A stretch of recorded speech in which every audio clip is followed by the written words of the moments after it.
আসসালামু আলাইকা ইয়া রাসূলুল্লাহ। নবী তাকায় দেখে যেই সাহাবী সালাম দিছে ওর নাম হলো ওসমান গনি। জোরে কর, নাম কি? ওসমান গনি বলতেছি, ইয়া রাসূলুল্লাহ, আজকে পরপর 3 দিন পর্যন্ত আমি দেখলাম। প্রথম দিন দেখলাম কিছুই বলি নাই, আমি দ্বিতীয় দিন দেখলাম বলি নাই, আজকে তৃতীয় দিন আমি দেখতেছি আপনার মহব্বতের সাহাবী তালহা ফজরের সালাম ফিরালেই বাড়ির দিকে দৌড় দেয়। আপনি যেই ফজরের নামাজের সালাম ফিরান সঙ্গে সঙ্গে বাড়ির দিকে দৌড় দেয়। আমি একদিন দেখেছি কিছুই বলি নাই, দ্বিতীয় দিন দেখলাম বলি নাই, আজকে তৃতীয় দিন দেখে আর সহ্য করতে পারলাম না। ওই তালহার ব্যাপারে আমি আপনার কাছে নালিশ জানাই।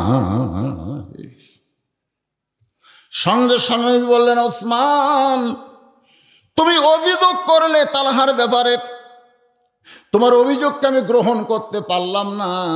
অভিযোগকে গ্রহণ করতে গেলে আমাকে তদন্ত করা লাগবে। সমস্ত সাহাবীরা জিহ্বাত কামড় দিছে, কারণ যেই সাহাবী অভিযোগ করেছে সে সিরিয়াল হলো 3 নম্বর, আর যার বিরুদ্ধে অভিযোগ করা হয়েছে সে সিরিয়ালে হলো 7 নম্বর। এই দুনিয়াতে 10 জন সাহাবীকে আল্লাহ জান্নাতের সার্টিফিকেট দিয়েছে। জোরে কান, কয়জন? তার মধ্যে সিরিয়ালে 3 নম্বরকে ওসমান গনি। আপনার যদি 1 ধরেন আবু বকর, 2 হচ্ছে হযরত উমর, 3 নম্বর ওসমান, 4 নম্বর আলী, 5 নম্বর আব্দুর রহমান ইবনে আওফ, 6 নম্বর হলো জুবাইর, আর 7 নম্বর হলো তালহা। যার বিরুদ্ধে অভিযোগ করছে তিনি জান্নাতের সার্টিফিকেট পাওয়া কয় নম্বর? জোরে কোন, কয় নম্বর? আর যিনি অভিযোগ করছে তিনি কয় নম্বর? তারপরেও আল্লাহ নবী বলতেছেন, ওসমান, তুমি অভিযোগ করলে আমি অভিযোগকে গ্রহণ করব না, আগে আমাকে তদন্ত করা লাগবে। এখান থেকে প্রমাণ হলো কারো বিরুদ্ধে অভিযোগ করলেই আপনারা গ্রহণ করবেন না, আগে সেইটা তদন্ত করে আপনাকে দেখা লাগবে। কেউ যদি আপনাদের বলে বদরুল মারা গেছে, আপনার বলেন ইন্না লিল্লাহ, কিরে তদন্ত করা লাগবে না, আসলেই মরছে কিনা? কেউ যদি আপনাদের বলে হুজুর ওয়াজ করে এত টাকা নেয়, নাউযুবিল্লাহ, কি বললেন টাকা নেয়, এটা তদন্ত করার দরকার আছে না নাই? দরকার আছে না নাই?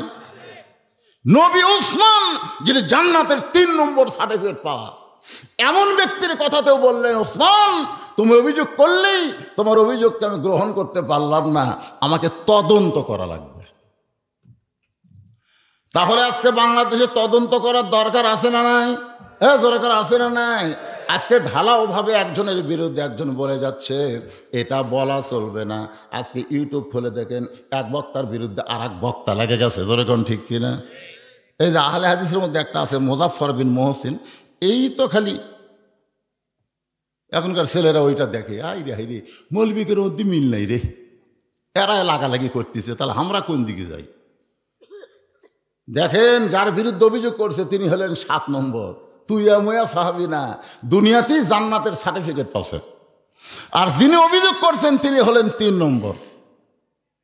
সঙ্গে সঙ্গে নবী দাঁড়িয়ে গেলেন। নবী তালহার বাড়ির দিকে রওনা দিচ্ছেন। ওসমান যে অভিযোগ করলো, অভিযোগ সত্য কিনা এটা যাচাই করার জন্য যখন রওনা দিলেন, নবী তাকায় দেখে মসজিদের মধ্যে সমস্ত সাহাবীরা দাঁড়িয়ে আছে। আল্লাহ রাসূল বললেন, তোমরা যদি চাও তাহলে তদন্তে আমার সঙ্গে অংশগ্রহণ করতে পারো।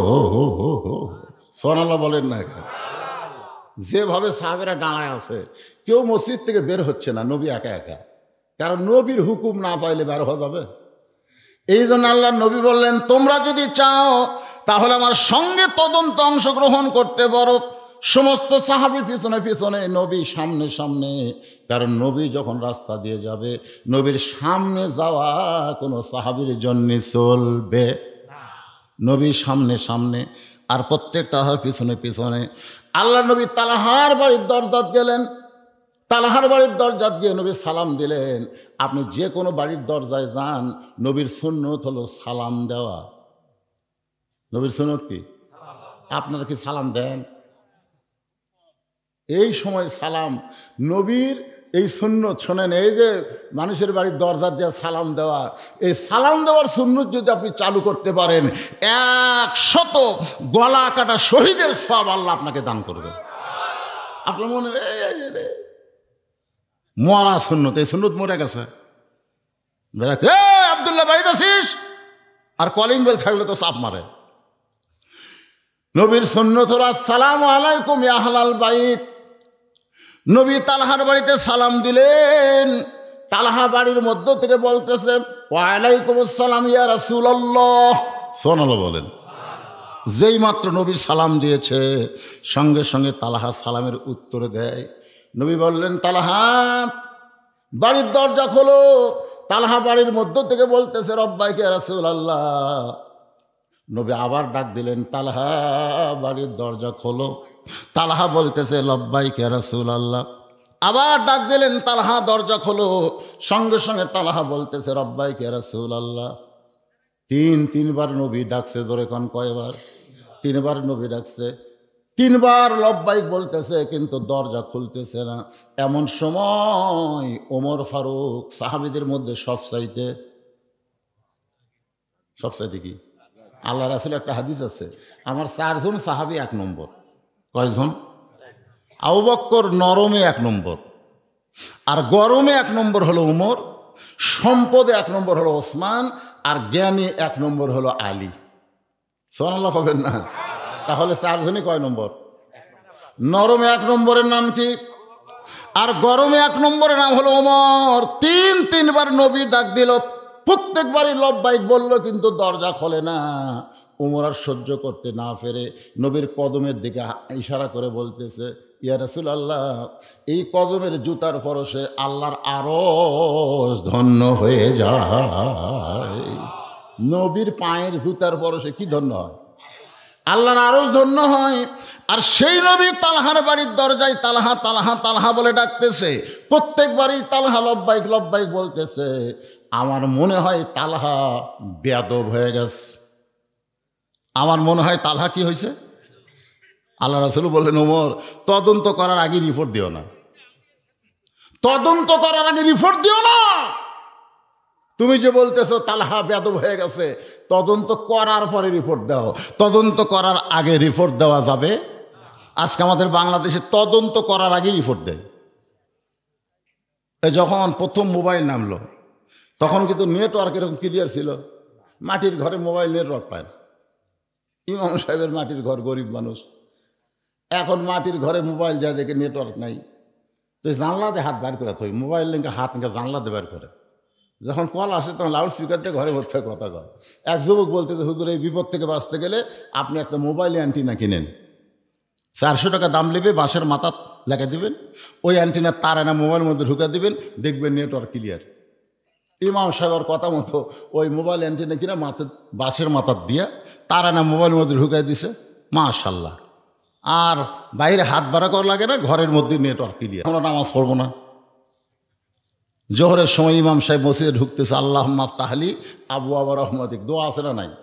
কেবল ইমাম সাহেব বলতেছে আল্লাহুম্মা আফতাহ, সমস্ত মুসল্লি বলতেছে না। ইমাম কয় না, কি জন্যে? মুসল্লি বলতেছে মিয়া টিভি দেখেন আর আপনার ফাজে আমরা নামাজ পড়বো। ইমাম কয় আমি তো টিভি কিনি নাই ভাই রে, তাহলে দেখবো কেমনে? তেলতলা বলে হুজুর তাহলে বাঁশের মাথার কি দেখলাম? ইমাম বলতেছে ওটা মোবাইল অ্যান্টেনা। তখন সবাই বলে কে রে তুই কি দেখলি আর কি করি? কই মনে করছিলাম ভাই। মনে করার উপর অভিযোগ করছে আর তদন্ত ছাড়াই ইমাম বাদ। আজকে আমাদের বাংলাদেশে এরকম আছে না নাই? যেরকম আছে না নাই? মনে করলে হবে না। ওমর, তুমি যাকে বেয়াদব বলতেছো, তদন্ত করার আগে রিপোর্ট দিও না। আগে তদন্ত হবে, তারপরে তালহা বেয়াদব না খারাপ তারপরে বলা যাবে। জোরে কোন কথা ঠিক কি না? দেখেন, রাসূল যদি বলতো ওমর তুমি ঠিকই কইছো, তুমি ঠিকই কইছো, আমার জুতার পরশে আল্লাহর আরশ ধন্য হয়ে গেছে, আর এতবার ডাকতেছি তাও দরজা খোলে না, এ লাগাও রে। এই কথা যদি নবী বলতো, আপনার বলেন তো তালহার বাড়ি থাকতো? সাহাবীদের শরীরত বল আছে না নাই? একটা হলো শরীরের বল, একটা হলো ইমানের বল।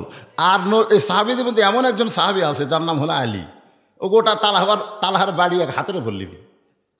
আলী যদি ইচ্ছা করে গোটা তালহার বাড়ি হাতের উপর নিবি। জোরে কোন কথা ঠিক কিনা? কারণ কামুজ দুর্গের দরজা যিনি ঢাল বানাছে, যে দরজা খুলতে 70 লাগাতে 70 জন মানুষ লাগে, আর সেই দরজাটি হাতের ঢাল বানাছে। জোরে কোন সুবহানাল্লাহ। এমন সময় হযরত ওমর বুঝতে পারলেন যদি কোনো বেয়াদবি হয়, একটা কথা বলার কারণে নবী যেরকম খেপা খেপছে, আর এখানে থাকা যাবে না। ওমর ফারুক চুপি চুপি তালহার বাড়ির চারিধার ঘুরতেছে আর মনে মনে চিন্তা করে, আল্লাহ নবী ডাক দেয়, বেটা লব্বাইক বলে, দরজা খোলে না। এই বাড়ির মধ্যে এমন কি মজা আছে, এটা নিজের চোখে না দেখা পর্যন্ত আমি বুঝতে পারবো না। নিজের চোখে হযরত ওমর বাড়ির চারিধার ঘুরতে গিয়ে দেখতে পাই দেওয়ালের একটা ফাটল। ওই ফাটল দিয়ে ভিতর দিকে লক্ষ্য করে দেখে ছোট্ট একটা বাচ্চা, মাসুম বাচ্চাকে তালহা রশি দিয়ে খুঁটির মধ্যে বেঁধে রাখছে, আর বাচ্চাটা শুধু বাবা বাবা বলে কাঁদতেছে। আপনার বলেন তো, ছোট বাচ্চাকে যখন কষ্ট দেওয়া হয়, ওই বাচ্চা বাবা বলে কান্দে না মা বলে কান্দে? জোরে কোন, কি কার বলে কান্দে? মা মারে। ডিসেম্বর মাসের 25 তারিখে আমার মা যখন দুনিয়া থেকে বিদায় নিল, এতদিন বাবা মরে গেছে। 18 সালে আমরা বাবার জন্যে দুঃখ করেছি, বাবার জন্য কান্নাকাটি করেছি। তারপরেও মায়ের কাছে আসলে বাবার অভাব মনে হয় ভুলে যায়। কারণ মা যদি আগে মরে, বাবা আর একটা বিয়ে করে, ধরে কোন কথা কর না কেন ভাই রে, বিয়ে করে বাড়ি তার অশান্তির আগুন জ্বলে। আমি দেখছি আমার এক চাচি সৌরি, যখন বয়স তার 22 বছর, ওই সময় তার স্বামী মারা গেছে। ওই সন্তান নিয়ে সবাই বলেছে আপনি দেখতে সুন্দরী, বিয়ে সাথে বসে। না না, আমার কলজার টুকরা খাবি, অশান্তির মধ্যে রাখবো, দরকার হলে বিয়েই বসবো না, বিবাহই বসেনি। এটা হলো মা। আর 22 বছর 24 বছরের কোনো যুবকের যদি বউ মরে, কি কবি, যাক রে বউ মরছে কপালার রে। আসলে যৌবন বয়সে বউ মরলে অসুবিধা নেই, কিন্তু আমাদের মতন বুড়া করে বউ মরলে একটু পাত্রী ভাতে কি সমস্যা? কোনো সমস্যা নেই। একটু মনোযোগ দিয়ে শুনবেন। মা আর বাবা, আমার গানের কথা মনে পড়লো। মা যখন দুনিয়া থেকে বিদায় নিল, তখন একটা গান এসে সবসময় আমার সামনে দাঁড়ায় যায়। কি বলবো প্রসবের কথা, মা বিনে সেই ব্যথা কেউ তো বুঝিবে না। মাজন ঠেকিয়া সন্তানের দায়, অকালে মা মারা যায়। কেন সে মায়ের ভক্তি করো না, এমন দরদি ভবে কেউ হবে না আমার মা, মা গো। আপনাদের যাদের মা নাই তারা বুঝতেছেন। মা জীবিত থাকা অবস্থায় কোনো সন্তান বুঝবার পারে না, কিন্তু তালহার সন্তান মা মা বলে না কান্দে, বাবা বাবা বলে কাঁদতেছে। ওমর ফারুক এই দৃশ্য দেখার পরে চিন্তা করে, এটা কেমন বাবারে, যে সন্তানকে রশি দিয়া মাসুম বাচ্চাকে খুঁটির সঙ্গে বেঁধে রাখছে। ওইটা দেখে হযরত ওমর ফারুক নবীর কাছে আসতেছে। এমন সময় হযরত তালহা দরজা খুলে দাঁড়াইছে। আল্লাহ রাসূল বলে, তালহা রে, আর ওসমান অভিযোগ করেছে ফজরের নামাজের সালাম ফিরাই তুমি বাড়ির দিকে দৌড়াও। অথচ আল্লাহ কোরআনে বলেছেন, আস্তাইনু, পড়েন, আস্তাইনু বিসসবরি ওয়াসসালাহ ইন্নাল্লাহা মা'আস সাবিরিন। ওমর ফারুক বলতেন, আমি মসজিদ থেকে কখনোই বের হতাম না, আমি মসজিদ থেকে কখনোই বের হতাম না যদি আল্লাহ না বলতো। আল্লাহ যখন বলেছে ফাইজা কুদিয়াতিস সালাহ ফান্তাশিরু ফিল আরদ, নামাজ হয়ে গেলে আর মসজিদে থাকা যাবে না, এই আয়াতটা নাজিল না হলে আমি উমর কখনোই মসজিদ থেকে বের হতাম না। কারণ আল্লাহ পাক আমাকে নিজের চোখে দেখাইছে, মসজিদ যখন কোনো মুসল্লি থাকে তার উপর আল্লাহর অবারিত রহমত বর্ষণ হয়। জোরে কোন সুবহানাল্লাহ। তো মসজিদে থাকা লাগবে, কিন্তু ইবাদতের নিয়তে, শুয়ে থাকার নিয়তে না।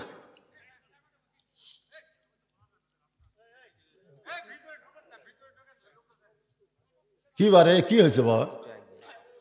আগান মানে এদিকে তো বহু জায়গা আছে, জায়গা নাই, অনেক জায়গা আছে। আপনার একটু এই সাইড থেকে গেটের কাছে এত ভিড় করলে হয়, মনে করবি জনগণ ভরে গেছে, ওই সাইড ফাঁকা আছে। এই যে দেখেন স্যান্ডেল দেখছেন, ওই স্যান্ডেলটা কোনটি নিল? এই একটা গেটের লোক যদি আপনাকে মাঝখানে যায়, স্যান্ডেল কুটি নিবি, হাতত নেবে না? আর হাতে যখন স্যান্ডেল নেবে তখন আপনার মাথার উপর দিয়ে যাবে। আপনি বলেন তো দেহের মধ্যে সবচাইতে দামি জায়গা কোনটা, আর সবচাইতে কম দামি জায়গা কোনটা? পাও। স্যান্ডেল লয়, পাও মালমো লাগতি। তাহলে কি বুঝবি? ওরে শালারে পাও দিয়ে মারবি রে। তা সেই পায়ের স্যান্ডেল মাথার মধ্যে যাচ্ছে, আপনাকে শরম লাগতেছে না? এই জন্য যার দিকে ফাঁকা আছে আপনি একটু আল্লাহর কাছে চাপেন তো, দেখে একটু চাপেন। এই জায়গাতে একটু ফাঁকা আছে, শুইছে নাকি রে? ওটা ঘুমাইছে নাকি? আচ্ছা ঠিক আছে, এগুলো জিকির করেন আর জমে বসেন। লা ইলাহা ইল্লাল্লাহ, লা ইলাহা ইল্লাল্লাহ, লা ইলাহা, লা ইলাহা ইল্লাল্লাহ মুহাম্মাদুর রাসূলুল্লাহ সাল্লাল্লাহু আলাইহি ওয়াসাল্লাম। আপনাদের বিনগ্রাম মসজিদ আছে না নাই? জোহরের নামাজ হয়ে গেছে, জোহরের নামাজ শেষ, কিন্তু ওরা তিনজন, কয়জন? 4 ফ্যান দিয়ে গল্প করতেছে, 1-1 ঘন্টা হয় গল্প ছাড়ে না। ফেরেশতারা বলতেছে আল্লাহ সবাই জোহর পড়ে চলে গেল, কিন্তু এরা তিনজন যে 4 ফ্যান দিয়ে গল্প করতেছে, এর কি রেজাল্ট কি? আল্লাহ বলতেছে এর কি রেজাল্ট হলো, নামাজের পরে মাথার উপরে ফ্যান চালু করে ওরা যতক্ষণ গল্প করছে, ওই ফ্যান চলার কারেন্টের বিল এই তিনজন আলাদাভাবে না দেওয়া পর্যন্ত জান্নাতে যাওয়ার পারবে না। কারণ মসজিদ ওর বাপের ঘর না, ইচ্ছা মতো ফ্যান ঘুরাবি। জোরে কোন কথা ঠিক না? খুব খেয়াল করবেন বাজান। হায় হায় রে, তাও কি 3 জন 4 ফ্যান? 3 জনে 1 ফ্যান দিলি তো হয়, দিছে কটা? ওমর ফারুক বলতেছেন কোরআনের এই আয়াত যদি আমি না দেখতাম তাহলে আমার জীবন থাকা অবস্থায় শুধু পাক পবিত্র হওয়ার জন্য মাঝে মধ্যে মসজিদ থেকে বের হতাম, কিন্তু আল্লাহর ঘর থেকে আমি কখনোই বের হতাম না। কারণ নিজের চোখে দেখছি, দুরুবি নূরিল্লাহ, আমি নিজের চোখে দেখেছি মসজিদ যতক্ষণ কোনো বান্দা থাকে ততক্ষণ আল্লাহর অবারিত রহমত তার উপরে বর্ষিত হয়। ধরে কর সুবহানাল্লাহ। ফজরের নামাজ পড়ি, তুমি বাড়ির দিকে দৌড় দাও। একদিন নয়, পর পর 3 দিন ওসমান গনি দেখেছে। আমার নরম সাহাবে ওসমান গনি এইটা দেখার পরে একদিনে রিপোর্ট করেনি, 2 দিনেও করেনি, 3 দিনের বেলায় করছে। আমার প্রথম অভিযোগ হলো তানহা, সালাম ফিরানোর পরে তুমি কেন বাড়ির দিকে দৌড় দাও? কারণ সালামের পরে দোয়া আছে না নাই? আমি কিন্তু মোনাজাতের কথা কই না, আমি দোয়ার কথা কইছি। আল্লাহ রাসূল সালাম ফেরানোর পরে অনেক দোয়া পড়তেন, তার মধ্যে একটা দোয়া কম্পালসারি, সেটা হলো আয়াতুল কুরসি। সেটা কি? আয়াতুল কুরসি। যে ইমাম সাহেব সালাম ফেরাবে, আপনি যদি আয়াতুল কুরসি তেলাওয়াত করেন, আল্লাহ রাসূল বলেছেন 5 ওয়াক্ত নামাজের পরে 5 বার আয়াতুল কুরসি কেউ যদি পড়ে, আল্লাহ তাকে 5টা পুরস্কার দিবে। কয়টা? 1 নম্বর পুরস্কার হলো আল্লাহ তার মৃত্যুকে সহজ করে দিবে, তার মৃত্যুর কোনো আযাবই হবে না। মায়ের স্তনে দুগ্ধ খাইতে খাইতে সন্তান যেমন ঘুমায়া যায়, এমনভাবে মৃত্যুর কোলে ঢলে পড়বে। এটা হলো 1 নম্বর। 2 নম্বর পুরস্কার হলো কবরে যখন মুনকির নাকির তাকে সওয়াল করবে, এই আয়াতুল কুরসি আমল করার কারণে তার প্রশ্নের উত্তর আল্লাহ পাক নিজেই দিয়ে দিবে। জোরে কোন সুবহানাল্লাহ। কয়টা গেল? 3 নম্বর, হাসরের ময়দানে তার নেকির পাল্লার ওজন বেশি হবে, আল্লাহ তাআলা তার কাছ থেকে কোনো হিসাব নেবে না। 4 নম্বর, বিজলি আকারে পুলসিরাত পাড়ি দিবে।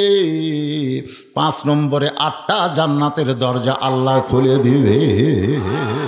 তবে শর্ত হলো 5 ওয়াক্ত নামাজের একই সাথে 5 বার না, একসাথে যে সারাদিনের কাজা আয়াতুল কুরসিটা করিবারে, কারণ 5 ওয়াক্ত নামাজ পড়ার আমার টাইম নেই, একবারে 5টা মেরে দিই হবে। এই দেখেন এটা কি কি কায়দা দেখছেন, যে সালাম ফিরানোর পর, তার মানে বোঝা গেল 5 ওয়াক্ত নামাজ আপনাকে ধরা লাগবে। জোরে কোন কথা ঠিক কি না? কয় ওয়াক্ত? 5 বার আয়াতুল কুরসি নবী পড়তেন। এরপরে নবী বলতেন রব্বানা, পড়েন রব্বানা যালামনা আনফুসানা ওয়া ইল্লাম তাগফির লানা ওয়া তারহামনা লানাকুনান্না মিনাল খাসিরিন। আমাদের বাবা আদম আলাইহিস সালাম কিন্তু এই দোয়া যখন গন্ধম খাওয়ার অপরাধে দুনিয়াতে বের করে দিল, তখন তিনি এই আয়াতটা তেলাওয়াত করতেন। নবী সবসময় পড়তেন রব্বানা, পড়েন রব্বানা আতিনা ফিদ দুনিয়া হাসানাতাও ওয়া ফিল আখিরাতি হাসানা। এরপরে নবী কিছু আলোচনা করতেন। তালহা, সালাম ফিরানোর সঙ্গে সঙ্গে তুমি বাড়ির দিকে দৌড় দাও। তোমার বাড়িতে এমন কি আছে যে মসজিদের মধ্যে তোমার ভালো লাগে না, বাড়ির দিকে তুমি দৌড় দাও। এটা হলো 1 নম্বর অভিযোগ। 2 নম্বর অভিযোগ, আমি নবী করতেছি, সালাম দেওয়ার পরে 3বার তোমাকে তালহা বলে ডাক দিলাম, তুমি এত দেরি করে কেন দরজা খুললে? এত দেরি করে কেন দরজা খুললে? এমন সময় ওমর ফারুক বলে, ইয়া রাসূলুল্লাহ, এর বিরুদ্ধে আমার একটা অভিযোগ হলো। হুজুর, আপনারা দেখেন নাই? আমি দেখেছি কচি একটা মাসুম বাচ্চাকে এই তালহা রশি দিয়ে খুঁটির মধ্যে বেঁধে রাখছে, আর বাচ্চাটা খালি বাবা বাবা বলে কাঁদতেছে। সঙ্গে সঙ্গে আল্লাহ নবী মাটিতে বৈশা বললেন। যেই নবী তখন তালহার দরজায় দাঁড়িয়েছিলেন, সেই নবী বসে পড়ে মাটির মধ্যে হাতটা ঢুকায় বললেন, তালহারে, তোমার মুখটা ধুলায় প্রসারিত হবে যদি 3টে অভিযোগ তুমি খণ্ডাবার না পারো। তালহা, তোমার বিরুদ্ধে 1 নম্বর অভিযোগ হলো পরপর 3 দিন ফজরের সালাম ফেরা কেন বাড়ির দিকে দৌড়াও। তোমার বিরুদ্ধে 2 নম্বর অভিযোগ হলো 3বার তোমাকে ডাক দিলাম, এত দেরি করে কেন দরজা খুললা। তোমার বিরুদ্ধে ওমর ফারুক যে অভিযোগ করেছে, মারাত্মক অভিযোগ। ছোট বাচ্চাকে, মাসুম বাচ্চাকে, যাদের কোনো পাপ লেখার ফেরেশতা কান্দে দেওয়া হয়নি, এরা হলো বেগুনাহ মাসুম। জোরে গান সুবহানাল্লাহ। আপনারা বলেন তো, ছোট ছোট বাচ্চা তারা ঘোরাফেরা করে, কয় বছর বয়সে এদের কান্দে ফেরেশতা আসে না? যখন থেকে জোর করে, কয়নি 7 বছর থেকে নামাজের তালিম দেওয়া, আর 10 বছর থেকে জোর করা ঘর ধরে, হাতের দিকে তাকান, এই ধরে পারবেন, এটি ধরে পারবেন না? ঘাট ধরে মসজিদে নিয়ে যাও। অন্য হাদিস আছে মারিয়া পিটিয়া। আপনি যদি মারিয়া পিটা 10 বছর বয়সে আপনার ছেলেকে নামাজ ধরাবার পারেন, ওই ছেলে যে বিয়ে করবে, ওই ছেলের বউ কোনোদিন বউ দজ্জাল হবে না, ওই বউ মা হবে। জোরে কোন কথা ঠিক কিনা? ওই প্রথম বাসরাত্রি বলবে, শোন, তুই যদি মরে যাস আমি কিন্তু বউ পাবো, কিন্তু আমার বাপ মা যদি তোর দ্বারা কোনো কষ্ট পায়, আমি কিন্তু জাতির পিতার সুন্নত আদায় করবো। বউ কয়, কে জাতির পিতার সুন্নত কি? তখন এই ওয়াজ করা লাগে বাসর ঘরে, বক্স হওয়ার আগে এই ওয়াজ। আমাদের জাতির পিতা হযরত ইব্রাহিম একবার ইসমাইল আলাইহিস সালামের বাড়ির দরজা, বাবা ইসমাইল বাড়িতে আসো। বাড়ির থেকে এক মেয়ে মানুষ বলে, কে কে ডাকে, এমন করে কে ডাকে? এরকম চুম করছে, কে রে? মেয়ে মানুষের গলা রে, এটা হারিয়ে আসা। মেয়ে মানুষের কথা পরপর শোনাই যাবে না, আর এত ধরে কে ডাকে কে ডাকে? ইব্রাহিম এবার কিছুই বললেন না, মন খারাপ করে চলে যাচ্ছেন। রাস্তা একজন মানুষকে দেখে বলতে, ভাই আমার নাম হলো ইব্রাহিম, ওই যে বাড়ি দেখতেছে আমার ছেলে ইসমাইলের। বহুদিন পর ছেলের বাড়িতে আইছিলাম, ছেলে আমার বাড়িতে নাই। আমার ছেলে যখন আসবে তখন ছেলেকে বলে দিও, ছেলের আমার চোখাট পাল্টায়। ধরেন কি পাল্টায়? কিছুদিন পরে ইসমাইল সালাম আইসে, ওই লোকটা বলছে, ভাই আপনার বাবা আইছিল। যেই কইছে বাবা কান্না শুরু করছে। কান্দা লাভ নাই, আপনার বাবা একটা ওসিয়ত করছে, চোখাট পাল্টান লাগবে। ইসমাইল সাল্লাম চিন্তা করতেছে, কে রে চোখাট পাল্টান মানে কি? কোন জানলার চোখাট, কোন দরজার চোখাট? আমরা হলে এটা চিন্তা করতাম। ধরে কোন ঠিক কি না? চোর ডাকাতের উৎপাত বেশি, হয়তো চোখাট দেখা লাগবে। ইসমাইল বুঝতে পারলেন এই চোখাট মানে বউ পাল্টান লাগবে। ধরে কোন কি পাল্টান লাগবে? কারণ বাপমার মনে যেই বউ কষ্ট দেয়, ওই বউকে নিয়ে সংসার করা যাবে না। দরকার হলে বউ তালাক দিবেন, কিন্তু বাপমার কলিজায় কষ্ট দেওয়া যাবে না। আপনার বাপ আপনার মা যদি আপনার প্রতি নাখোশ হয়, আপনি বলেন তো আপনার নামাজ কবুল হবে? আপনার হজ কবুল হবে? আপনার যাকাত হবে? একটা ইবাদত আল্লাহ কবুল করবে না। এই জন্য একটু মনোযোগ দিয়ে শুনবেন। যেই ছেলে 10 বছর থেকে নামাজি হয়, ওই ছেলের ভাগ্যে খারাপ বউ আসবে না, একটা ভালো বউ সেই ছেলে পাবে। কারণ নামাজি ছেলেরা কোনোদিন বেপরদা নারীকে বিবাহ করে। আচ্ছা, শূন্যস্থান আপনার পুরো করে পারবেন না? আপনি কি বিরক্ত হচ্ছেন? আচ্ছা, 5 ওয়াক্ত নামাজি ছেলে বেপরদা পরিমণিক বিয়ে করবে? তাহলে আপনার না শব্দরা, এই ছেলেরা কথা কও না কেন? 5 ওয়াক্ত নামাজের ছেলে বেপরদা নারীকে বিবাহ করবে। এখন মেয়েরাও চাবে ওই শাকিব খানের ঘরত না যায়, আমরা একটা নামাজের ঘরত যাই, কারণ শাকিব খানের চরিত্রের কোনো গ্যারান্টি, ওই বিয়ার আগে 2 বছরের সন্তানের বাপ হয়। আজকে দেখেন আপনারা বাংলাদেশের কোনো নামাজি, কোনো হুজুর, কোনো আলেম, কোনো ইমাম বউ ছাড়া দিছে 2-1টা হতে পারে কচিত, সেটা ইল্লা ইল্লা ইল্লা হলে ইস্তেসনা, 2-1টা হতে পারে, কিন্তু এটা করে না। একটু মনোযোগ দিয়ে শুনবেন তাহলে। 10 বছর বয়সে 2 কান্দের 2 ফেরেশতা আল্লাহ দেয়। আল্লাহ নবী বলে, তালহারে তোমার কচি মাসুম বাচ্চা 4 থেকে 5 বছর বয়স, এই বাচ্চাকে রশি দিয়ে তুমি খুঁটির মধ্যে বেঁধে রাখছো। আমি রাসূল বলেছি ছোটদেরকে স্নেহ করবা, এটা নবীর হাদিস। ছোট বাচ্চাদের কি করবে? আর বড়দের আর যুবকদের সমবয়সী মহব্বত। জোরে কোন কি? আরো জোরে কোন মহব্বত।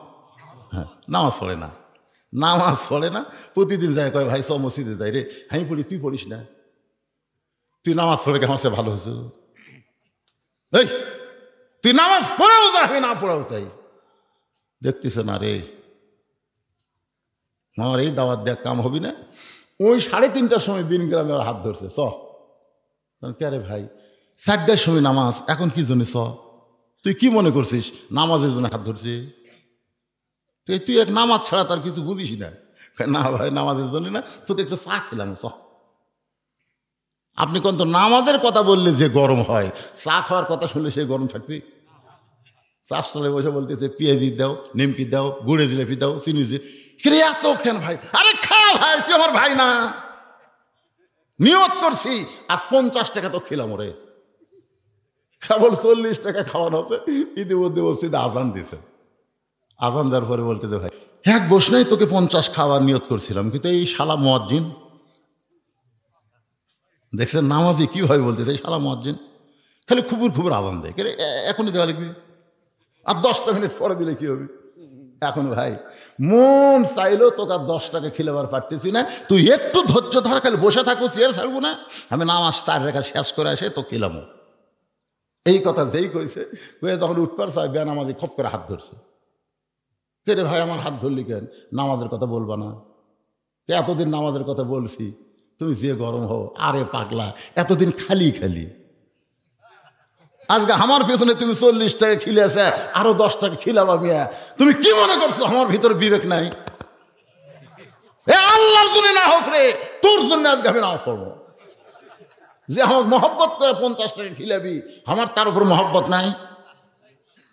তখন মনে মনে আল্লাহর সাথে যোগাযোগ করতেছে, আল্লাহ খালি খালি কাম হয়নি, আল্লাহ সবচাইতে বড় মহব্বত হলো টাকা। জোরে কোন কথা ঠিক কিনা? আজ হবি তো বলতেছে ভাই রে একটা কাম করা লাগবে। বলে কি কাম? বলে উজু করা লাগবে। ভাই এতদিন খালি নামাজের কথা বলতি, তুই যে গরম এখন মাঘ মাসে যে আরে পাগলা, তুই যদি গোসল করা লাগবে তাও করবো, তুই কি মনে করছিস তোর আর মহব্বত নাই? উজু করে বলতেছে ভাই আল্লাহর ঘরে ঢুকতে গেলে নিজের ইচ্ছা মতো ঢুকলে হবে না, ডান পায়ে ঢুকতে হবে, আর জবান খুলে বলতে হবে আল্লাহুম্মা আফতাহলি আবওয়াবা রহমাতিক। এই দোয়াটা পড়ে যেই মসজিদে বেনামাজি ঢুকছে, এমন সময় নামাজের সামনে কাতারে গিয়ে বলতেছে, আল্লাহ আমার দায়িত্ব হলো দাওয়াত দেওয়া, আর তোমার দায়িত্ব হলো হেদায়েত দেওয়া। আমার দায়িত্ব কি? বান্দার দায়িত্ব হলো দাওয়াত দেওয়া। এতদিন খালি খালি দাওয়াত দিয়ে কাম হয়নি, আজকে 40 টাকা খরচ করে ওই মসজিদের মধ্যে ঢুকছে। এখন আমার দায়িত্ব শেষ, তোমার দায়িত্ব শুরু। তুমি যদি হেদায়েত না দাও আমাকে আর ধরে পারবে না। আমি কিন্তু হাসরের ময়দানে পরিষ্কার। এমন করে চোখের পানি নিয়ে যখন আল্লাহর কাছে কান্দে, আল্লাহ বলে বান্দারে বেনামাজিকে যখন মসজিদের মধ্যে ঢুকাইছিস, আমি আল্লাহ তাআলা হিকমতের মাধ্যমে তাকে নামাজের ভিতরে ঢুকাইয়া দিব। এর নাম হলো মহাব্বত। বেনামাজের সঙ্গে মহব্বত করবেন, সমবয়সীর সঙ্গে মহব্বত করবেন, ছোটদেরকে স্নেহ করবেন, বড়দেরকে সম্মান করবেন, আর সমবয়সীদেরকে মহব্বত করবেন। আল্লাহ নবী বলে, তালহারে আমি ছোট বাচ্চাদের অত্যন্ত মহব্বত করি। আপনারা বলেন তো নবী ছোট বাচ্চাদের কেমন মহব্বত করছেন? ওমর ফারুক বললেন, হুজুর আসরের নামাজের প্রথম সেজদায় আপনি 3 বার সুবহান রাব্বিয়াল আলা বললেন, কিন্তু দ্বিতীয় সেজদায় 101 বার সুবহান রাব্বিয়াল আলা বলি, কিন্তু আপনি সেজদা তোলেন না। এত লম্বা সেজদা দিলেন। আবার দ্বিতীয় রাকাতে আপনি 3 বার 3 বার করে, তৃতীয় রাকাতেও 3 বার 3 বার করে সেজদা হলো, চতুর্থ রাকাতেও 3 বার 3 বার করে হলো, কিন্তু প্রথম রাকাতে দ্বিতীয় সেজদায় এত লম্বা। আমি একসময় মনে করছিলাম মাথা তুলে দেখি তো নবী ঘুমাছে নাকি, কিন্তু একতে দেয় তো বিহাদাল ইমাম, আমাকে মাথা তুলে দেয়নি। কিন্তু সেজদার মধ্যে আমার মনে হয় সেজদা হয়নি, খালি এতক্ষণ। আল্লাহ নবী বলেন, ওমর দ্বিতীয় সেজদায় গিয়ে 3 বার সুবহান রাব্বিয়াল আলা বলার পরে আমি মাথা তুলতে চাইছিলাম, এমন সময় 2 জন পবিত্র আমার পেটের ওপরে এসে বসলো। আমি নবীদেরকে এত ভালোবাসি, সুবহানাল্লাহ। 2 জন পবিত্র আমার পিঠের উপরে চড়ে বসলো, আমি এদেরকে এত ভালোবাসি। এক সময় আমি চিন্তা করলাম এদেরকে পিঠ থেকে না আবার চাই। আল্লাহ বলে, হাবিব গো আপনি ওদেরকে যেমন ভালোবাসেন আমি আল্লাহ তেমনও ভালোবাসি। হাসান হোসেন যতক্ষণ পিঠে বসে থাকবে আপনি সেজদা থেকে মাথা তুলবেন না। নবী বলে, তালহা রে, আমি আমার নাতিদেরকে শুধু ভালোবাসি নাই, ঈদের দিনে বসে ঈদগাহে যাচ্ছেন নবী আমার, ইহুদি এক মা তার সন্তানকে রাস্তায় ফেলে দিয়ে আড়ালে লুকে আছে। ঈদের দিন, ওমা আরসালনাকা ইল্লা রাহমাতুল লিল আলামিন, এটা ইহুদির বউ দেখার জন্য দাঁড়িয়ে আছে। ছোট বাচ্চা ধুলাই গড়াগড়ি করতেছে। আল্লাহ নবী বললেন, তুমি কেডা গো? বাচ্চা কান্দে, আমার কোনো বাপ নাই। ছোট মাসুম বাচ্চা 4-5 বছরের বাচ্চা ইহুদি কান্দে আর কয় আমার কোনো বাপ মা নাই। সঙ্গে সঙ্গে নবী ওই বাচ্চাকে কোলে নিলেন। আবু বকর বলে, হুজুর এর গায়ে ধুলা ময়লা, আজকে আপনি ইমাম, ঈদের ময়দানে ইমামতি করবেন, আর ইহুদির বাচ্চার ধুলা বালি আপনার কাপড়ে লাগতেছে। রাসূল বলতেছে, আবু বকর ছোট বাচ্চাদের এত ভালো লাগে, ইহুদি খ্রিস্টান হলেও আমি তাকে মাটিতে রাখতে পারি না। ধরে করো সুবহানাল্লাহ। নবী আমার ইহুদির বাচ্চার কপালে চুমা দেয়। দূর থেকে মা চিল্লায় বলে, কে রে? মুসলমানের নবী, আর ইহুদি থাকবো না, আমারে পড়ায় দেন, আজ থেকে আমি সহ আমার সন্তানকে নিয়ে মুসলমান হতে চাই। সঙ্গে সঙ্গে আল্লাহ নাজিল করলেন, ফাবিমা রাহমাতিন মিনাল্লাহ। জোরে কোন সুবহানাল্লাহ। তুমি তোমার কচি বাচ্চাকে রশি দিয়ে কেন বেঁধে রাখছো? তালহা বলতেছে, রাসূলুল্লাহ একসঙ্গে 3টার উত্তর দেওয়া যাবে না। প্রতিদিন ফজরের নামাজ পড়ে, প্রতিদিন কয়দিন? ওসমান দেখেছে 3 দিন, কিন্তু আমি প্রতিদিন, অনেক দিন। ওসমান 3 দিন হলে দেখবার বছর, কিন্তু এর আগেও ফজরের সালাম ফিরে বাড়ির দিকে দৌড় দেয়। রাসূল বলেন, কারণ কি? তালহা বলতেছে, হুজুর যেই জুব্বা পরে, যেই কাপড় পরে আপনার জন্য আমি দরজা খুললাম, এই একটা মাত্র কাপড় ছাড়া আমার বাড়িতে আর কোনো কাপড় নাই যে কাপড় পরে আল্লাহ নবীর সামনে দাঁড়ানো যায়। এখান থেকে একটা জিনিস আপনারা খেয়াল করবেন, আল্লাহ এবং নবীর সামনে দাঁড়ানোর জন্য একটা কাপড় দরকার। সেই কাপড়টার নাম হচ্ছে লেবাসুত তাকওয়া। সেই কাপড়টার নাম কি? লেবাসুত তাকওয়া। যেই পোশাক পরলে আল্লাহর ভয় এমনি এমনি ভিতরে চলে আসে। এখন আপনারা যুবকেরা যেই পোশাক পরতেছেন, যেটা পরে বসা যায় না, খারাপ হয়ে পেশাব করা লাগে। আপনি সেই রকম টাইট ফিটিং পোশাক পরে আপনি রুকুর থেকে সেজদাত গেছেন। আপনারা জানেন আপনার পিছনে যে লোকটা নামাজ পড়তেছে ওর খবর কি? আপনি যে রুকুতে সেজদাত গেলেন, আপনি তো একটা পাঞ্জাবি পরেননি। পাঞ্জাবি পরলে তাও পাছারা ঢাকতো, কিন্তু শার্ট পরার কারণে ওই জিনিস টেপা হয়ে পিছন দিকে ফুলে উঠছে। তখন পিছনের লোক ওই দিকে নজর দেয়, ইলিয়াস দেহাতেল কাবার আছে, কথা কন না ভাই, কথা কন না কেন? ওই টেপা দেখো আর ইলিয়াস দেহাতেল কাবা আছে, আর কাবা পরিবর্তন হয়ে গেছে। এই জন্য আল্লাহ নবীর সামনে দাঁড়াবার গেলে প্যান্ট শার্ট চলবে না, ইসলামী পোশাক পরা লাগবে। ধরে কথা কন না কেন? মসজিদে যায় ফুল প্যান্ট গোছাচ্ছে, ফুল প্যান্ট গোছাচ্ছে, টাকনুর উপর তুলতেছে। আমি বললাম কে রে ভাই, ফুল প্যান্ট গোছাস কেন? হুজুর টাকনুর উপর না তুললে হবি। আমি বললাম পারো, তাহলে মসজিদ না পাক। ওকে হুজুর আপনি কোন কি মসজিদ পাক? তো পাক জায়গায় তুই কাপড় উপর তুলতিস কেন? আল্লাহ রাসূল টাকনুর উপর কাপড় পরার কথা এই জন্য বলেছেন, রাস্তা দিয়ে চলার সময় রাস্তার নাফাকি যেন তোর কাপড়ে না লাগে, টাকনু পর্যন্ত ধৌত করা ফরজ। জোরে কোন কথা ঠিক কিনা? কিন্তু তোর টাকনু ময়লা লাগে না, তোর ফুল প্যান্ট টাকনু ঢাকাতেছ। রাস্তার যত ময়লা তোর ফুল প্যান্টত লাগছে।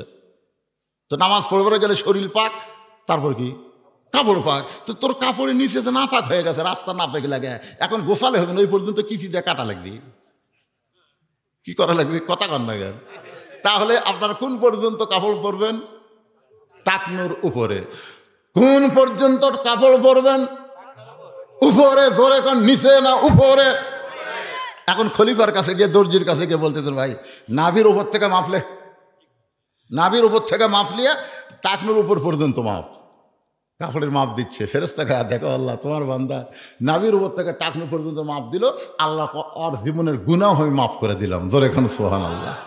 ছেলেরা, এই ছেলেরা লুঙ্গি পরো, পায়জামা পরো আর ফুল প্যান্ট পরো, যেটাই পরো টাকনুর উপরে থাকা লাগবে, নিচে যাওয়া।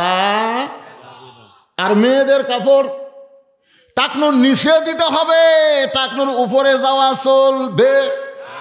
আপনাকে এলাকায় দেখবেন কতগুলো মেয়ে মানুষ প্লাজো প্লাজো প্লাজো এইরকম ওষার, পেটিকোট না পায়জামা বোঝার উপায় নাই, টাকনুর উপরে দিতে, টাকনুর উপরে পরে হাই হিল পরে কিলকিল করতেছে। আর কাপড় যা লাগবে টাকনুর তলে, উই তুলিছে উপরে। আর যার থাকা লাগবে টাকনুর উপরে, উই দিছে নিচে। বর্তমানে বাংলাদেশে ছেলেরাই নারী হচ্ছে আর নারীরাই ছেলে হচ্ছে। জোরে কথা কন না, কথা কন না কেন? কোন কথা ঠিক? আপনাকে এলাকার নাই এরকম? আমি কি করব? দেখি তুই খাড়া হতো বাজান, খাড়া হতো দেখি। সোনার সান বক্তার বাজ ভিডিও করতেছু, ও গুছা থুছু, তুই না আগেই কাম সারছু রে। সুবহানাল্লাহ। তো ওইটুকু খাটো করে বানালে কি হবে রে? গুছা থাওয়া লাগবে কে?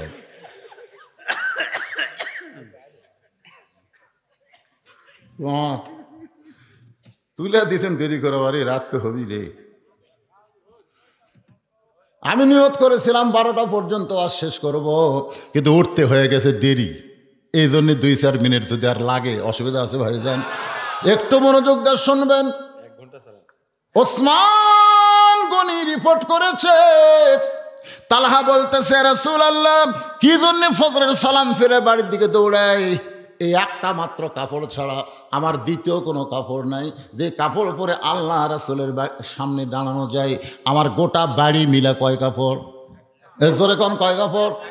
আমি যদি আপনার পিছনে ফজরের নামাজ পড়ে দেরি করি, যদি দোয়া দরুদের মধ্যে সামিল হই, তাহলে আমার বউটার নামাজ হবে না।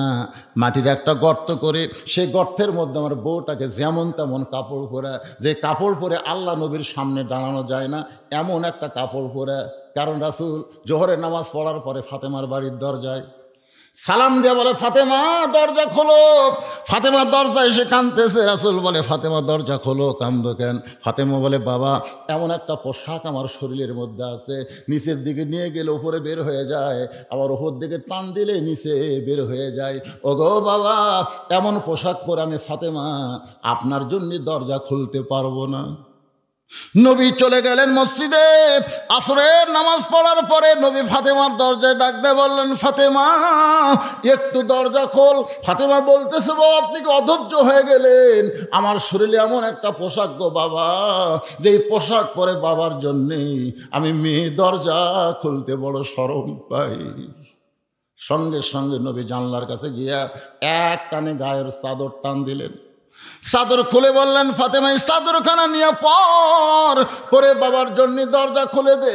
নবীর গায়ের চাদর ফাতেমা দেহে জড়িয়ে আল্লাহ নবীর জন্য যখন দরজা খুলে দেয়, নবী তাকায় দেখে ফাতেমা নিচের দিকে তাকায় কাঁদতেছে, দুই চোখের পানি পরপর করে পড়তেছে। রাসূল বলে ফাতেমা রে দে তোর হাতটা দে। ফাতেমা যখন ডান হাত কেন নবীর হাতে দেয়, নবী কেনি আঙ্গুল টান দেয়, বলে 33 বার সুবহানাল্লাহ পড়বি। আর একটা আঙ্গুল টান দেয় বলে 33 বার আলহামদুলিল্লাহ পড়বি। আর বুড়া আঙ্গুলে চাপা দেয় বলে ফাতেমা রে 34 বার আল্লাহ আকবার জিকির করবি, দুনিয়া দুনিয়া কয়দিনের মা, আল্লাহ তোকে আখেরাতে 8টা জান্নাতের মালিক বানায়া দিবে। যেই ফাতেমা নবীর জন্য দরজা খুলতে পারে না, তালহা বলতেছে রাসূলুল্লাহ, আমার বউটাকে গর্তের মধ্যে নামাই দিয়া আমি এই কাপড় পরে আপনার পিছনে নামাজ পড়ি, নামাজ পড়ে যদি মুনাজাত করতে চাই, দোয়া করতে চাই, তাহলে সূর্য উদয় হবে, আমার বউটার ফজরের নামাজ নষ্ট হবে। এই কারণে তাড়াতাড়ি বাড়িতে এসে যেমন তেমন কাপড় পরে আমি গর্তের মধ্যে নামি, আর এই কাপড়টা আমার বউকে দিয়া দেই। আমার বউটা সেই কাপড় পরে ফজরের নামাজ পড়ে যখন আল্লাহর কাছে কাঁদতেছে, আর এমন সময় আপনি এসে আমারে সালাম দিয়া তালাহা তালাহা বলে ডাকতেছেন। হুজুর আমি লব্বাইক লব্বাইক বলি, কিন্তু এমন পোশাক আমার পরনে ছিল যেই পোশাক পরে আমি দরজা খুলতে পারি না। আমার বউটাকে আমি হ্যাঁচকা টান দিয়া গর্তের মধ্যে নামাই দিছি। আমি তাকাই দেখি আমার কাপড় পরে আমার বউটা নামাজের ভিতরে আল্লাহর মধ্যে বিলীন হয়ে গেছে। এক জগ পানির মধ্যে এক মুষ্টি চিনি ঘন্টন মারলে ওই চিনির মধ্যে, পানির মধ্যে চিনি যেমন বিলীন হইয়া যায়, কষ্টের ভিতরে যারা নামাজ পড়ে আল্লাহ তাদের নামাজটা সেইভাবেই কবুল করে নেয়। সৌদি আরবের একজন শায়েখ বাংলাদেশি যুবকদের উদ্দেশ্য করে বলেছে, কারণ আমাদের বাংলাদেশে মাঘ মাস, পৌষ মাসের শেষ থেকে মাঘ মাস পর্যন্ত খুব শীত হয়, হয় কি হয় না? বাংলাদেশের কোনো ছেলে, যুবক ছেলে যদি ফজরের আসসালাতু খায়রুম মিনান নাম শোনার পর তোষক এক লাত্তি মারে, তোষক এক লাত্তি মারছে, লাত্তি কম বলক মারছে, লাত্তি তোষক আর কম বলক লাত্তি মারা ঠান্ডা পানি দিয়ে উজু করে যখন মসজিদের দিকে যায়, তখন ফেরেশতা বলে আল্লাহ এটা কে? আল্লাহ বলতেছে যদি বদর যুদ্ধ থাকতো এরা বদর যুদ্ধের সৈনিক হয়ে যেত। জোরে কোন সুবহানাল্লাহ। কারণ যৌবন কালের নামাজটা যে আল্লাহর এত ভালো লাগে ভাই, এ বুড়া হচ্ছে চামড়া ঢিল, আল্লাহর সাথে দিছে মিল। একটা কথা, ওই যে কাউসারি, মরহুম কাউসারি হুজুর, আমি আগে আপনার দেখতাম, আপনাদের কাছে আসতো, প্রায় মাহফিলে বলতো যখন হচ্ছে চামড়া ঢিল আল্লাহর সাথে দিছে মিল, যখন তাকে চামড়া টাইট আল্লাহর সঙ্গে করে ফাইট। রে যুবকেরা, তোমাদের নামাজের এত দাম, সরকারি চাকরি যেমন যৌবন বয়স ছাড়া পাওয়া যায় না, নামাজ হচ্ছে আল্লাহর সরকারি ইবাদত, এইটা যৌবন ছাড়া ঠিক মতো আদায় করা যায় না। কথা কর না কেন? এখন আমি শোনেন, আগে কি করতাম, আমি এই যখন সেজদা থেকে উঠতাম না, আমি কিন্তু একবার হাঁটু হাত দিয়ে উঠতে পারতাম, আমার কথাই বলতেছি, সেজদা ওঠার সময় হাঁটু হাত দিয়ে কী শক্তি চালিয়ে উঠতাম। কিন্তু এখন 2 বার ভর দেওয়া লাগে, আগে এর থেকে হাতে না এটি এক ভর, তারপর আবার এই সাইডে ভর দিয়ে তারপর ওটা লাগে। অনেক সময় মনের অজান্তে বের হয়, মানে মাজাত লাগতেছে, আল্লাহ কয় তোর কালে জুয়ান কালে নামাজ না থাকতো তোকে লাত্তি দিয়ে নামাজের খাতার থেকে নাম কেটে দিতাম। কিন্তু তুই যাই কর, তুই সরকারি বয়সে চাকরি করছিস, এখন বুড়া বয়সে পেনশন খা। জোরে কোন কথা ঠিক কিনা? কথা কয় না, মানে আমার কথা কি বুঝতে পারতেছেন না? যে সরকারি বয়সে যারা চাকরি করে, বুড়া বয়সে যদি চোখের পাওয়ার কমা যায়, কানের শ্রবণ শক্তি কমা যায়, হাত লিখতে যদি হাত কাঁপে, সরকার কি কয়, যা তোর চাকরি বাদ, তা কয় না, যা বসে থাকা খা, প্রতি মাসে খালি ব্যাংকের কাছে যাবো, যা বেতন পাচ্ছিল তার অর্ধেক দিবি, যা। তো সরকার যদি বুড়া বয়সে পেনশন দিবার পারে সরকারি চাকরিকে, তাহলে যারা যৌবন বয়সে নামাজ ধরছে, বুড়া বয়সে যদি ঠিক মতো আদায় করার নাও পারে, ওই যৌবন বয়সের সবের পেনশন আল্লাহ বুড়া বয়সে দিবে। ধরে কথা কন না কেন? আর বুড়া বয়সে যাই নামাজ ধরছে, 1-2 বছরে নামাজ পড়ার পরে লাতিক বলতেছে, ভাই রে উঠতে বসতে খুব কষ্ট হয়, তুই একটা সিয়াল লিয়ে মসজিদের কোনা থতো যা। তখন লাতি সিয়াল লিয়ে মসজিদের থসে। আল্লাহ নবী যতক্ষণ পর্যন্ত কাতার সোজা না হয়েছে ততক্ষণ পর্যন্ত কেবলামুখী হয়নি। রাসূল বলেছে পায়ের গোড়ালির সঙ্গে গোড়ালি মিল করা লাগবে, চেয়ার প্যাটিকের গোড়ালির সাথে গোড়ালি কোনোদিনও মিল করা যাবে না। কোনো কাতারের মধ্যে যদি চেয়ার থাকে ওই কাতার মাকরু হয়ে যায়। যারা ওই কাতারে নামাজ পড়বে তারা নামাজ হবে, কিন্তু জামাতের কোনো সওয়াব আল্লাহ তাদেরকে দিবে না। এই জন্য যারাই জামাত করতেছে তাদের দায়িত্ব হলো মসজিদ থেকে চেয়ার বের করা। জোরে কোন কথা ঠিক কিনা? তাদের দায়িত্ব। দুই একজন ঠিক কয়, বাদ থাকে কয় না কে রে, তোরা বুড়া হয়েছিস নাকি রে? যদি আপনি জামাতের সওয়াব চান, প্রতি রাকাতে 27 গুণ সওয়াব যদি আপনি চান, তাহলে আপনার কাতারের মধ্যে কোনো চেয়ার থাকা যাবে না। কারণ পায়ের গোড়ালির সঙ্গে গোড়ালি মিল করা লাগবে। এই মুরব্বী আবার এত পর আসছে করতে গেলে।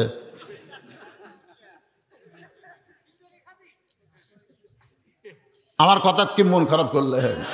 আল্লাহ রাসূলের নামাজ দেখেন, তিনি ততক্ষণ পর্যন্ত কেবলামুখী হয়নি যতক্ষণ পর্যন্ত কাতার সোজা না হচ্ছে। আল্লাহ রাসূল যদি কোনো ফাঁকা দেখতেন, এই এই পায়ের গোড়ালির সঙ্গে গোড়ালি মিল কর, ওই ফাঁকের মধ্যে শয়তান মাথা বের করছে।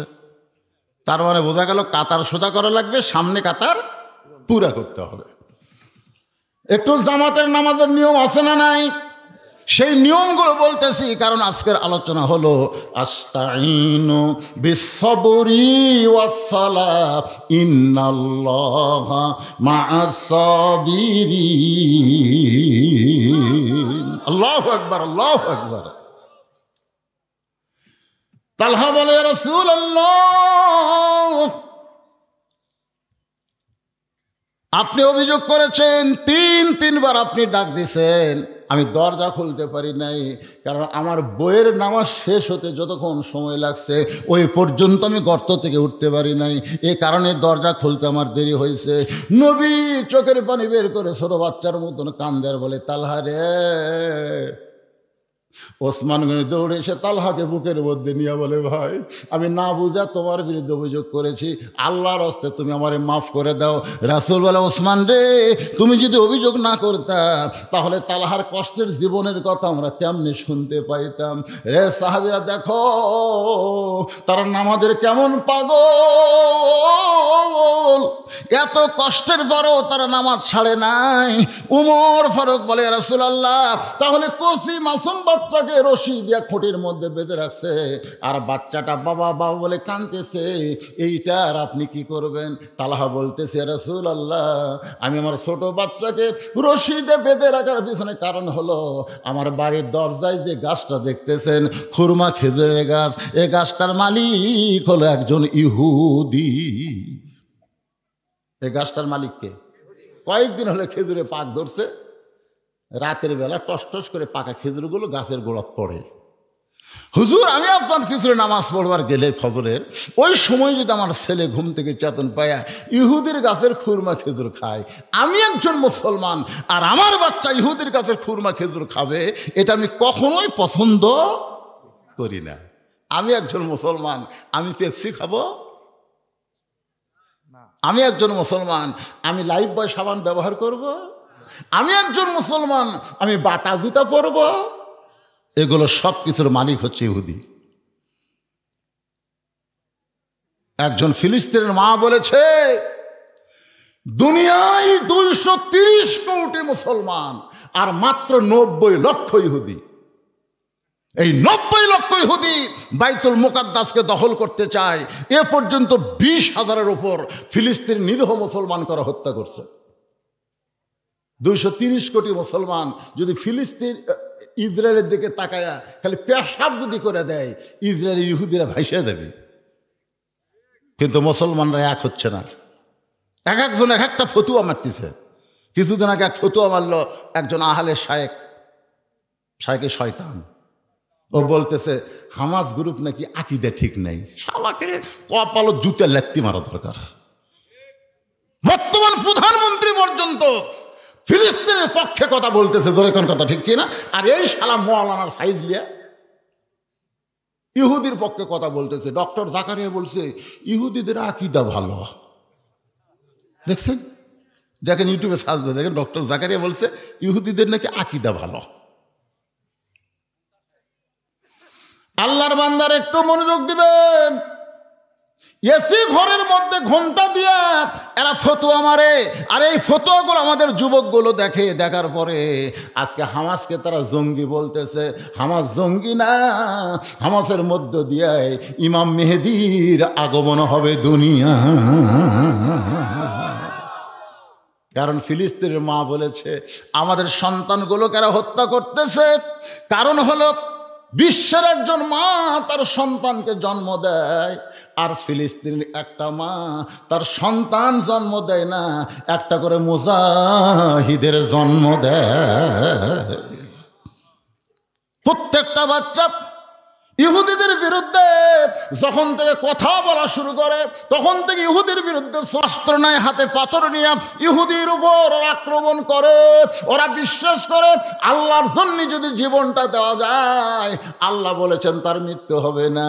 ওয়ালা তাকুলু লিমান ইউকতালু ফি সাবিলিল্লাহি আমওয়াতুন বাল আহইয়াউ ওয়ালাকিন লা তাশউরুন।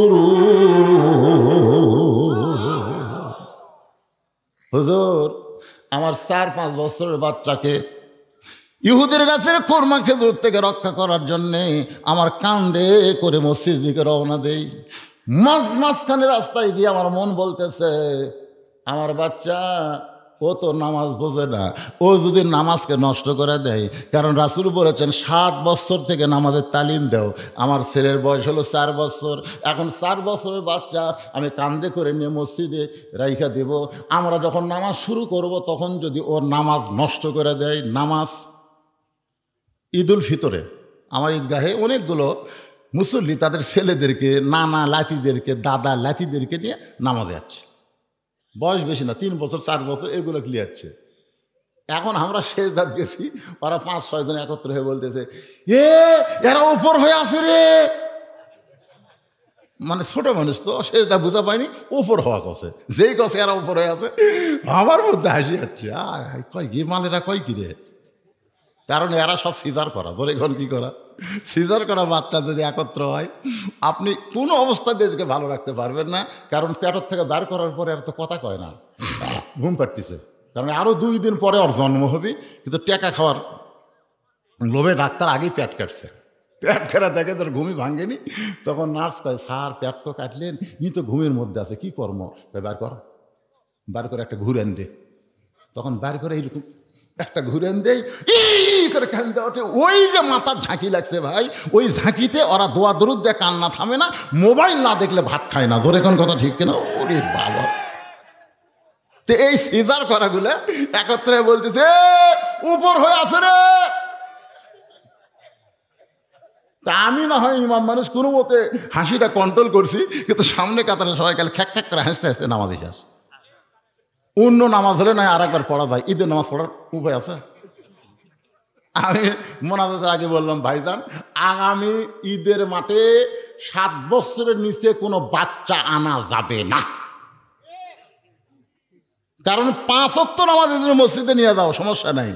নামাজ হাসি টেনে ঢেটে আবার পড়বো, আবার নতুন করে আবার পড়বো, কিন্তু ঈদের নামাজ পড়ার কোনো উপায় নাই।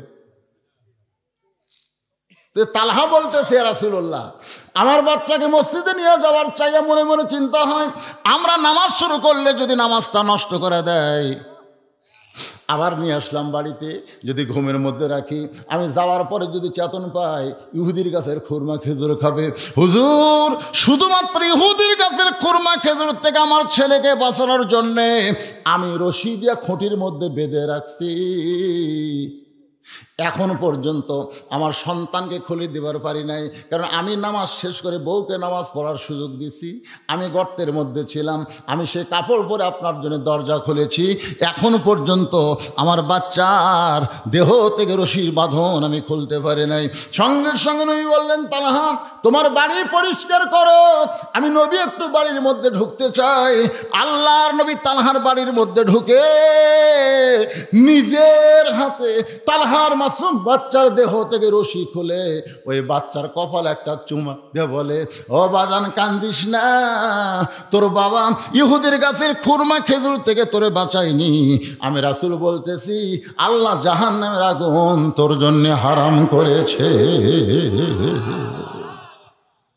আজকে ওই ইসরায়েলের ইহুদিকে বর্জন করার একটাই মাত্র কারণ, ওদের তৈরিকৃত কোনো জিনিস আমরা কিনবো। এতদিন যারা কিনেছি, আজ থেকে আপনারা বলেন, এটা মিডিয়ার মাধ্যমে গোটা পৃথিবী সয়লাভ হয়ে যাবে। আপনারা কি বলতেছেন? আপনাকে ওয়াজ খালি বিন গ্রামে চলতেছে, এতে এতগুলো লাঠি খাড়া হয়ে আছে কি জন্যে? আরে আপনাকে বিন গ্রাম, আপনারা কত লোক দেখতেছেন, লক্ষ লক্ষ বাংলাদেশি যারা পৃথিবীর বিভিন্ন দেশে আছে। আমাকে প্রতিদিন লন্ডন, আমেরিকা, ব্রিটেন, ফ্রান্স, সৌদি আরব, মালয়েশিয়া থেকে মোবাইল করে, হুজুর আজকে আপনার ওয়াজ শুনলাম, আপনার ওয়াজের লাইভ দেখলাম, এখানে লাইভও দিচ্ছে, লাইভও দেখলাম হুজুর। আজকে আমরা বলবো, ইহুদিদের কোনো পণ্য জীবন থাকতে আমরা কিনবো না, কিনলি ফিলিস্তিন মুসলমান মারার সহযোগিতা হবে। ধরে কোন কথা ঠিক কিনা?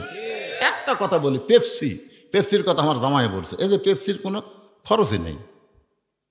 কত টাকা দিচ্ছেন? বাটার জুতা কিনি আমরা, কুরবানি ঈদের চামড়ার দাম পাই না।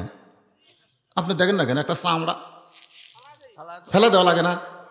তা আপনারা কম তো, চামড়ার দাম কম হলে তো চামড়ার জুতার দাম কম হওয়ার কথা, কিন্তু জুতার দাম কি কমেছে? কি জন্যে? আমাকে টাকা লিয়ে দেয়, ওরা বুলেট কিনে কিনে, গুলি কিনে কিনে হামাকে রুকি মারতেছে। আমি একদিন এই ইহুদির এনজিওর ওপরে ওয়াজ করছি, কয়েকজন এনজিওর লোক আমার কাছে আসছে, আজকে হুজুর আপনি না আমরা কেস করবো। আমি বললাম কারণ? হুজুর আপনি ওয়াজ কইলেন আমেরিকা, রাশিয়া, ইহুদি, ফ্রান্স এরা এনজিও দিয়ে মুসলমানের ঈমান নষ্ট করতেছে। আপনি জানেন এনজিও মানে কি? বুঝেন? আপনি তো ওয়াজ করে টাকা কামাই করতেছেন, একটা এতিমখানা খুলে থাকেন। আমরা কত এতিম লালন পালন করতেছি। আমি তখন বুঝাইলাম, ভাই শোনেন, বেশি চাওয়ালগিরি করেন না, আগে আমার যুক্তি শোনেন।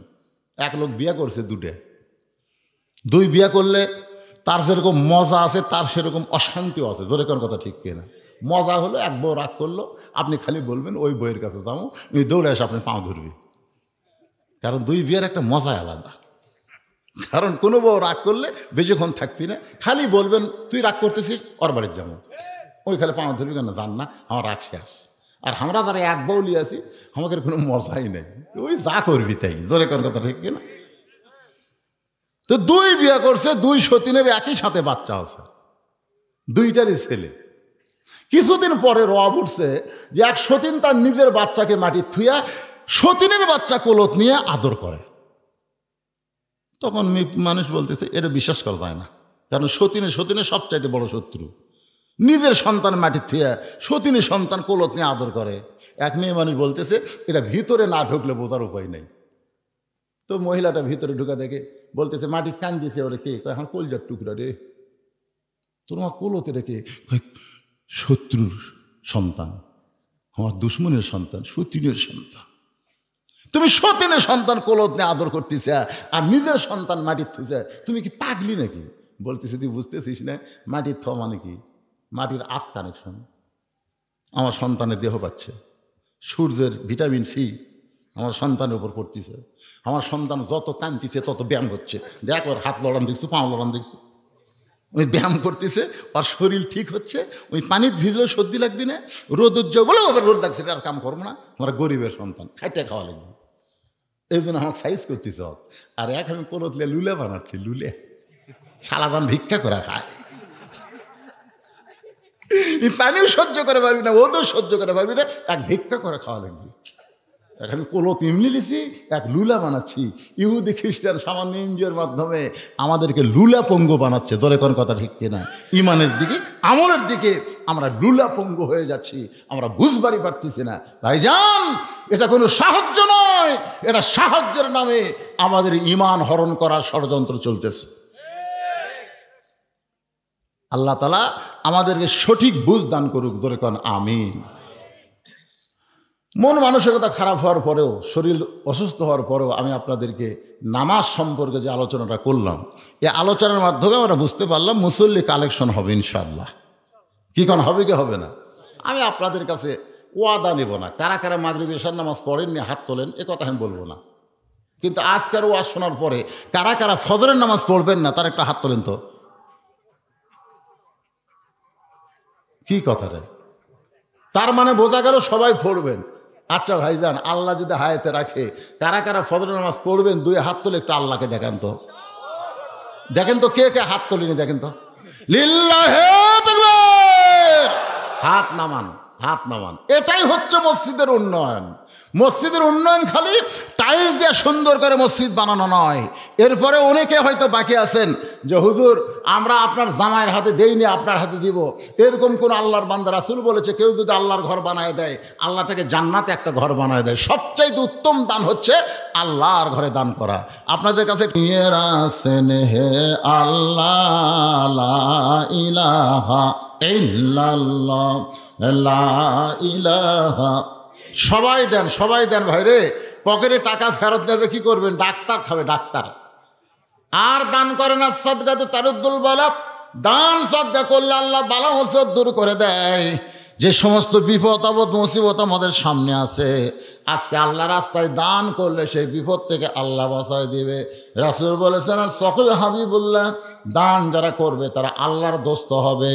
ওয়ালাউ কানা ফাসিকান, যদিও সে ফাসিক হয়, দানকারীর আখিরাতের প্রতি আল্লাহ বিশ্বাস বাড়ায় দেয়। আপনারা সবাই দিছেন? আপনি দেননি? দিবেন না এখন? আপনি কোন না কোন একটা কোন দোয়া হবি তো। লিল্লাহে তাকবীর। আজকের মাহফিলের সম্মানিত সভাপতি সাহেব 10,000 টাকা ধরে কর মারহাবা। আল্লাহর একজন বান্দা 500 টাকা দান করছে, আল্লাহ দানকে কবুল করেন। কে যেন 5,000 করলো? কে? ফরহাদ মাস্টার।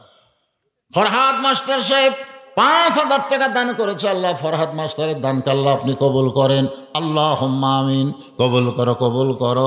মোদের কামনা দানকারীকে দিবেন জান্নাত, আল্লাহ নিরাশ করবেন না। দোয়া করদম দোয়া। মা বোনেরা কি বসার ব্যবস্থা করছেন নাকি? এই মা বোনেরা অনেকে দান করতে চায়। হ্যাঁ, আপনারা যাবেন, মা বোনেরা বিশ্বস্ত লোক পাঠাবেন। অজগুলো একজন যায় ইয়াবাখোর গাঁজাখোর টাকা তুলে আড়াই দিকে দেবে, আপনাকে লোক আপনারা পাঠাবেন। এখন ইয়ং ছেলেরা এত নিশা হয়ে গেছে, বুঝলেন? হ্যাঁ, কি করবি? মায়ের 1 ফোঁটা দুধের দাম, কাটিলে গায়েরই চাম। পায়ের জুতা বানাইলেও ঋণের শোধ হবে না। এমন দরদি ভবে কেউ হবে না আমার মা গো। বলে হুজুর মা বোনদের জন্য ওয়াজ করেন। মা বোনদের ওয়াজ বক্তার ওয়াজ দেওয়া হবে না, স্বামীর ওয়াজ করা লাগবে। কার ওয়াজ? এই কথা কয় না কেন? স্বামী কেরা মানবার চায় না, আর বক্তার ওয়াজ ওরা মানবে। এক মেয়ে আমাকে বলে হুজুর আপনি খালি মেয়েদের বিরুদ্ধে ওয়াজ করেন, খালি মেয়েদেরকে পর্দায় থাকতে বলেন। আসলে পর্দার আয়াত আপনি কোরআনে দেখবেন, আগে আল্লাহ মেয়েদের জন্য না পুরুষের জন্যে। আমি ওই মেয়ের কথা মতো কোরআন শরীফ খুলে দেখি, আসলেই তাই। আল্লাহ আগে পুরুষের ব্যাপারে পর্দার কথা বলেছেন। এখানে 5,000 আছে। জি, নগদে 5,000 টাকা দান করেছে, আর 5,000 পরে দিবে 10,000। আল্লাহ কোরআনে বলেছেন কুল্লিল মুমিনিনা ইয়াগুদ্দু মিন আবসারিহিম, যারা আমার মুমিন পুরুষ তাদের নজর থাকবে নিচের দিকে। জোরে কোন, কোন দিকে? একটা বেপর্দা নারী যদি রাস্তা দেওয়া যায়, আমরা একবার দেখার পরে যদি নজর নিচের দিকে করি আর যদি না তাকাই, আপনারা একটু জিনিসটা বিজ্ঞানের দিক দিয়ে খেয়াল করেন। কয়বার দেখছেন? একবার দেখার পরে ওই যে নিচের দিকে তাকালেন আর একবারও দেখলেন না, ওই মেয়েটা মনে মনে আফসোস করে বলবে হ্যাঁ ঢপ নেই। আমার যদি ঢপ থাকতো, চেহারা থাকতো, তাহলে বারবার কুত্তার মতন তাকাতো। জোরে কোন কথা ঠিক করে? বারবার কার মতো তাকাতো? কথা কয় না, কুত্তার মতো তাকাতো। একবার দেখার পর আর যখন দেখলো না, খামাখা ব্যাপারটা হয়ে আমি আর রাস্তার যাব না। তাহলে আমরা পুরুষ মানুষ যদি নারীদের দিকে না তাকায়, একটাও বেপর্দার নারী আমরা দেখতে পাবো না। জোরে কোন কথা ঠিক কিনা?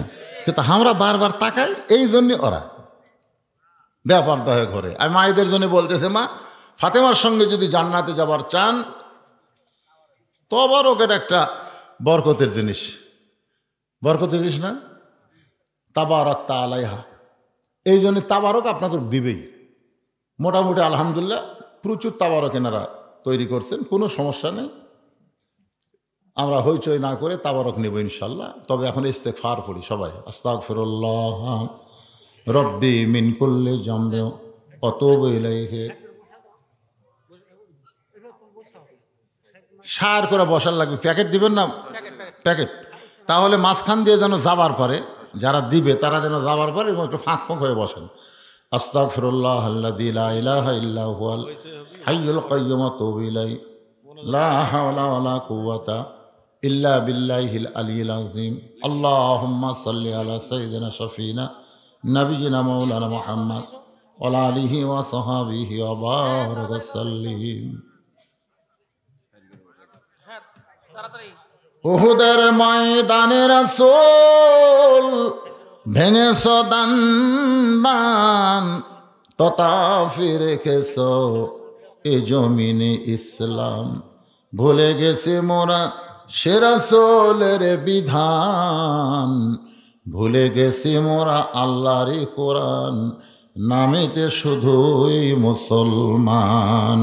সাল্লাল্লাহু আলা মুহাম্মাদ সাল্লাল্লাহু আলাইহি ওয়াসাল্লাম। সাল্লাল্লাহু আলা মুহাম্মাদ সাল্লাল্লাহু। হাসর হবে তামার সানি, উম্মত বলবেন পানি পানি। হাসর হবে তামার সানি, উম্মত বলবেন পানি পানি। সেই কঠিন দিনে পানি দেওয়ার সাধ্য কারো নাই। সাল্লাল্লাহু আলা মুহাম্মাদ সাল্লাল্লাহু আলাইহি ওয়াসাল্লাম। সাল্লাল্লাহু আলা মুহাম্মাদ সাল্লাল্লাহু। আল্লাহুম্মা আমিন। আল্লাহুম্মা আনতাস সালাম ওয়া মিনকাস সালাম, তাবারাকতা ইয়া যাল জালালি ওয়াল ইকরাম। আল্লাহ, কঠিন শীতের ভিতরে আরামের বালিশ, আরামের ল্যাপতোষকের মহব্বত, আরামের বাড়ি কলিজা থেকে বের করে দিয়া তোমার পাগলগুলো জান্নাতের বাগানে বসে রাত্রে 1টা পর্যন্ত আলোচনা শোনার শেষে আমি গুনাহগারের সঙ্গে রহমতের দরজায় ফকির হয়ে দোকানা হাত তুলেছে। মেহেরবানি করে আজকের মাহফিল আমাদের সকলের হেদায়েতের জন্যে, নাজাতের জন্যে, জান্নাতের জন্যে কবুল করে না।